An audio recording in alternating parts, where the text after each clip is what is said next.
ಎಲ್ಲ ಮಂಗಳೂರು ಜನತೆಗೆ ನಮಸ್ಕಾರ. ನಾನು ನಿಮ್ಮ ಸೂರಜ್ ಮಂಗಳೂರು. ಇವತ್ತು ನಾನಿದ್ದೀನಿ ಮಂಗಳೂರಿನ ಲಯೋಲಾ ಹಾಲ್ನಲ್ಲಿ. ಇವತ್ತು ನನ್ನ ಜೊತೆ ಇದ್ದಾರೆ ಕನ್ನಡದ ಒಬ್ಬರು ಸುಪ್ರಸಿದ್ಧ ನಟರು ಹಾಗೆ ಪಾಕ ಪ್ರವೀಣರಾಗಿರುವಂಥ ಸಿ.ಕೈ ಚಂದ್ರು ಅವರು. ಸರ್ ನಮಸ್ತೆ ಸರ್. ಮಂಗಳೂರು ಜನತೆ ಇವಾಗ ನಿಮ್ಮನ್ನು ನೋಡ್ತಾ ಇದೆ ಸರ್. ಭಾಳ ಸಂತೋಷ ಆಗ್ತಿದೆ ನಮಗೆ ಮಂಗಳೂರು ಬಗ್ಗೆ.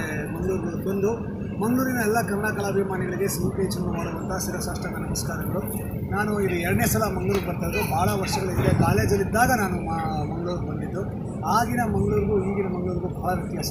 ತುಂಬ ಚೆನ್ನಾಗಿ ಡೆವಲಪ್ ಆಗಿದೆ. ಖುಷಿ ಆಗುತ್ತೆ ನೋಡಿದ್ರೆ. ಬೆಂಗಳೂರಿಗೂ ಮಂಗಳೂರಿಗೂ ಬರೀ ಹೆಸರು ಮಾತ್ರ ವ್ಯತ್ಯಾಸ ಅನ್ನೋಷ್ಟು ಡಿಫ್ರೆನ್ಸ್ ಇದೆ. ಅಷ್ಟೇ ಅಲ್ಲ, ಒಂದೊಂದು ವ್ಯತ್ಯಾಸ ಇದೆ. ಇಲ್ಲಿಯ ವಾತಾವರಣ ತುಂಬ ಶೆಕೇರಿ, ಬೆವತು ಸುಸ್ತಾಗಬೇಕು ನನಗೆ. ಯಪ್ಪ ಇವೆಲ್ಲ ಹೆಂಗಿರ್ತಾರೆ ಇಲ್ಲಿ ನನಗೆ ಗೊತ್ತಿಲ್ಲ. ಆದರೂ ನಾನು ಬೆವತು ಇಷ್ಟು ಬೆವತಿದ್ರೆ ನಮ್ಮ ಬೆಂಗಳೂರು ಕೆರೆಗಳೆಲ್ಲ ತುಂಬ್ಕೊಂಡ್ಬಿಟ್ಟಿರೋದೇನೋ, ಅಷ್ಟು ಬೆವತಿ ನಾನು ಇಲ್ಲಿ ಬಂದು. ನನಗೆ ಇನ್ನೂ ಚೆನ್ನಾಗಿ ನೆನಪಿರೋದೇನೆಂದರೆ, ಈ ಊರಿಗೆ ಬಂದಾಗ ಮೊದಲನೇ ಬಾರಿಗೆ ನಾನು ಗಡ್ಬಡ್ ಐಸ್ ಕ್ರೀಮ್ ತಿಂದಿದ್ದು. ಆ ರುಚಿ ಇವತ್ತಿಗೂ ನನ್ನ ಬಾಯಲ್ಲಿದೆ. ಅದೇ ಜಾಗ ಹುಡ್ಕೊಂಡು ಹೋಗ್ತೀನಿ ಇವತ್ತು. ಐಡಿಯಲ್ ಐಸ್ ಕ್ರೀಮ್ ನಾನು ತಿಂದಿದ್ದು. ಸೊ ಈಗ ಹುಡ್ಕೊಂಡು ಹೋಗಬೇಕು ಐಡಿಯಲ್ ಐಸ್ ಕ್ರೀಮ್ ಹೋಗ್ಬಿಟ್ಟು ಗಡ್ಬಡ್ ತಿನ್ಬೇಕು ನಾನು. ಯಾಕಂದರೆ ನಾನು ತಿಂಡಿ ಪೋತ ಯಾವ್ಯಾವ ಊರಲ್ಲಿ ಏನೇನು ಚೆನ್ನಾಗಿರ್ತೋ ಹುಡ್ಕೊಂಡು ಹೋಗಿ ತಿಂತೀನಿ. ಸೊ ಇಲ್ಲಿ ಮಂಗಳೂರು ಬಜ್ಜಿ, ಗೋಲಿ ಬಜ್ಜಿ ತಿನ್ಬೇಕು, ಮತ್ತು ಗಡ್ಬಡ್ ತಿನ್ಬೇಕು. ಸೊ ಅದು ಇವತ್ತಿನ ಪ್ರೋಗ್ರಾಮ್. ನಾನ್ ವೆಜ್ ಇಲ್ಲ, ನಾನು ಪ್ಯೂರ್ ವೆಜಿಟೇರಿಯನ್. ಹಾಗಾಗಿ ನಾನ್ ವೆಜ್ ನನಗೆ ಅಷ್ಟಾಗಿ ಗೊತ್ತಿಲ್ಲ. ಮಂಗಳೂರಿಗೆ ಇದಕ್ಕಿಂತ ಮೊದಲನೇ ಸಲ ಬಂದಿದ್ದೀನಿ ಅಂತ ಹೇಳ್ತಾ ಇದ್ದೀರಾ. ಮಂಗಳೂರಲ್ಲಿ ವೆಜ್ ನಿಮಗೆ ಫೇವ್ರೆಟ್ ಡಿಶ್ ಯಾವುದು ಅಂತ ಸರ್? ನನಗೆ ನೀರು ದೋಸೆ ಭಾಳ ಇಷ್ಟ. ಮಂಗಳೂರು ಬಜ್ಜಿ ಕಾಂಬಿನೇಷನ್. ಅದ್ರ ಜೊತೆಗೆ ತೆಂಗಿನಕಾಯಿ ಮತ್ತು ಬೆಲ್ಲ ಹಾಕಿ ಒಂದಿನ ಮಾಡ್ಕೊಳ್ತೇವೆ. ಅದು ಭಾಳ ಚೆನ್ನಾಗಿದೆ. ಲಾಸ್ಟ್ ಸ್ವೀಟ್ ನೀರು ದೋಸೆ ಸ್ವೀಟ್ ಥರ ಮಾಡ್ತಾರೆ, ಚಟ್ನಿ ಬದಲು ಏನೋ ಮಾಡ್ತಾರೆ, ಅದು ತುಂಬ ಚೆನ್ನಾಗಿತ್ತು.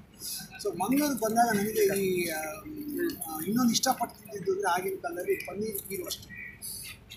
ಈಗ ಅವಾಗ ಸಿಗುತ್ತೆ ಗೊತ್ತಿಲ್ಲ ನನಗೆ. ಪನ್ನೀರ್ ಗೀ ರೋಸ್ಟ್ ಭಾಳ ಇಷ್ಟ ನನಗೆ. ಅದು ಕೂಡ ತುಂಬ ಚೆನ್ನಾಗಿರುತ್ತೆ. ಮತ್ತು ಮಂಗಳೂರಲ್ಲಿ ಗಸಿಗಳೆಲ್ಲ ತುಂಬ ಚೆನ್ನಾಗಿ ಮಾಡ್ತಾರೆ. ತುಂಬ ಚೆನ್ನಾಗಿರುತ್ತೆ. ಅದು ನನಗೆ ಭಾಳ ಇಷ್ಟ. ಸೊ ವೆಜಿಟೇರಿಯನ್ ಅಡುಗೆಗಳೆಲ್ಲ ತಿಂತೀನಿ. ಸೊ ಹಾಗಾಗಿ ತುಂಬ ಖುಷಿ ಕೊಡುತ್ತೆ ಮಂಗಳೂರು. ಒಂದು ನನಗೆ ಇಲ್ಲಿ ಹೇಳೋಕ್ಕೆ ಇಷ್ಟಪಡೋದೇನೆಂದರೆ, ಇಲ್ಲಿಯ ಜನರು ಭಾಳ ಸ್ನೇಹಜೀವಿಗಳು. ಕನ್ನಡದ ಕಲಾಭಿಮಾನಿಗಳು, ಕನ್ನಡದ ಕಲಾವಿದರು ಯಾರೇ ಬಂದು ತುಂಬ ಪ್ರೀತಿಯಿಂದ ಮಾತಾಡಿಸ್ತಾರೆ. ಅದು ನನಗೆ ತುಂಬ ಖುಷಿ ಕೊಡುವಂಥ ವಿಚಾರ. ಎಲ್ಲೂ ಯಾರನ್ನೂ ಗರ್ವದಿಂದ ಮಾತಾಡೋದಾಗಲಿ, ಸಿಟ್ಟಿಂದ ಮಾತಾಡೋದಾಗಲಿ ಅಥವಾ ಜಗಳ ಆಡೋದಾಗಲಿ ನಾನು ನೋಡಲೇ ಇಲ್ಲ. ಬಹುಶಃ ನಿಮ್ಮಲ್ಲಿ ಬೈಗಳನ್ನೇ ಇಲ್ಲ ಅನ್ಸುತ್ತಲ್ಲ. ಎಲ್ಲ ತುಂಬ ಪೀಸ್ಫುಲ್. ರೆಸ್ಪೆಕ್ಟ್ ತುಂಬ ಕೊಡ್ತಾರೆ ಸರ್. ಕನ್ನಡ ಚಿತ್ರರಂಗದಲ್ಲಿ ನಟರಿಗಾಗಿರ್ಬೋದು, ಗಣ್ಯರಿಗಾಗಿರ್ಬೋದು ತುಂಬಾ ರೆಸ್ಪೆಕ್ಟ್ ಮಾಡೋ ಜನರು ನಮ್ಮ ಮಂಗಳೂರಲ್ಲಿ ಇದ್ದಾರೆ. ತುಂಬ ಖುಷಿ ಆಗುತ್ತೆ. ಹಾಗೆ ನಿಮಗೆ ಮಂಗಳೂರಲ್ಲಿ ತುಂಬ ಫೇವ್ರೆಟ್ ಪ್ಲೇಸ್ ಏನಂತ ಸರ್? ನಾನು ಕಾಪು ಬೀಚ್ಗೆ ಹೋಗಿದ್ದೆ. ಅದು ನನಗೆ ತುಂಬ ಇಷ್ಟ ಆಯಿತು. ಈಗ ಹುಡುಕ್ಬೇಕು ಎಲ್ಲ ಏನು ಫ್ರೆಶ್ ಆಗಿದೆ. ಫಸ್ಟ್ ಟೈಮ್ ಬಂದಾಗ ಅಷ್ಟು ನಮಗೆ ನೋಡಿದ್ದು. ಈಗ ಕರೆಕ್ಟಾಗಿ ಮಂಗಳೂರು ಹುಡುಕ್ಬೇಕು ಏನೇನಿದೆ ಇಲ್ಲಿ ನೋಡೋದಕ್ಕೆ. ಹಾಗೇನೆ ಇವಾಗ ನಾವು ಅಂದ್ಕೊಂಡಿರೋಷ್ಟು ಫುಲ್ಲು ಜನ ಬಂದಿಲ್ಲ. ಬಟ್ ನಿಮಗೆ ಅಂತ ನಿಮ್ಮ ಅಭಿಮಾನಿಗಳು ಸಿಕ್ಕಾಪಟ್ಟೆ ಜನ ಮಂಗಳೂರಲ್ಲಿ ಇದ್ದಾರೆ. ನಿಮ್ಮ ಪ್ರತಿ ಕಾರ್ಯಕ್ರಮ ಆಗಿರ್ಬೋದು, ಅಡುಗೆ ಕಾರ್ಯಕ್ರಮಕ್ಕಂತೂ ಸಿಕ್ಕಾಪಟ್ಟೆ, ಅದು ಹೆಂಗಸರಾಗಿರ್ಬೋದು ಹಾಗೆ ಗಂಡಸರಾಗಿರ್ಬೋದು, ಅಂಥ ಒಂದು ಅಭಿಮಾನಿಗಳು ಈ ಲೈವ್ ಮುಖಾಂತರ ಅಥವಾ ಈ ವಿಡಿಯೋ ಮುಖಾಂತರ ಏನು ನೋಡ್ತಾ ಇದ್ದಾರೆ, ಅವ್ರಿಗೆ ಏನು ಹೇಳಕ್ಕೆ ಇಷ್ಟಪಡ್ತೀರಾ ಅಂತ ಸರ್?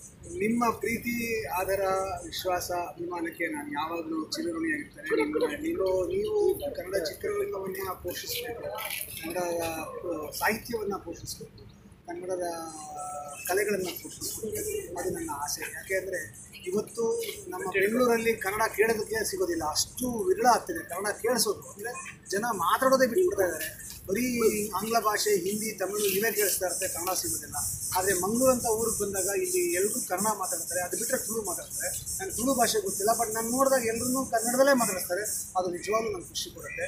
ಈ ಕನ್ನಡದ ಪ್ರೀತಿಯನ್ನು ನೀವೆಲ್ಲ ಎತ್ತಿ ಹಿಡಿದು ಕನ್ನಡವನ್ನು ಮತ್ತೆ ಈ ಭೂಮಿ ಮೇಲೆ ರಾರಾಜಿಸೋದಕ್ಕೆ ನೀವೆಲ್ಲ ಸಹಕಾರ ಮಾಡಬೇಕು.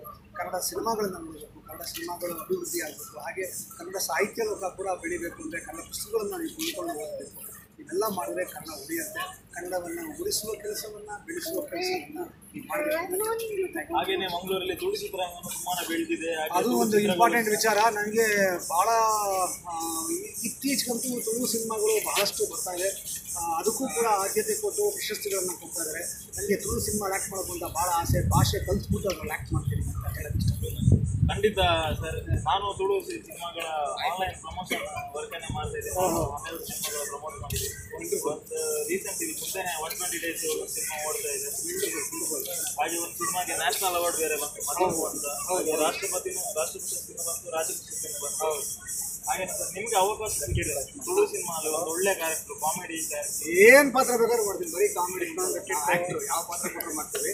ನನಗೆ ಅವಕಾಶ ಸಿಗಬೇಕು ಮತ್ತು ಆ ಭಾಷೆನ ಕಲಿಬೇಕು, ಎರಡು. ಖಂಡಿತ ಖಂಡಿತ ಸರ್. ಈ ಲೈವ್ ನೋಡ್ತಾ ಇರೋರು ಎಲ್ಲರೂ ಈ ವಿಡಿಯೋನ ಶೇರ್ ಮಾಡಿಬಿಟ್ಟು ಪ್ರೋತ್ಸಾಹ ಕೊಡಬೇಕು ಸರ್.